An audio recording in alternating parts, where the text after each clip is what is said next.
What advice sounded crazy at the time, but turned out to be true?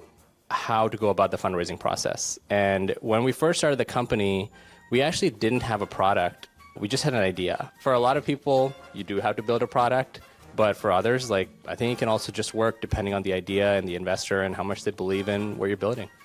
What did you unlearn to succeed? Great question. As a founder, you do have to unlearn a lot of stuff. And the number one things that comes to mind for me is the particular skill that you were doing before. I was doing design before this. I was doing engineering before I started the company. I would dive too deep into that and not, focus enough on the overall company. One of the lessons I had to learn was, I don't need to be the one doing these things if I have great people who can carry it forward. And I need to be focusing more on running the company overall, right? And that's a whole new skill that I had to learn. Most underrated skill for founders. I think the most underrated skill for founders is the skill to learn skills. Actually, as a founder, especially at the early stage, you have to be a generalist, right?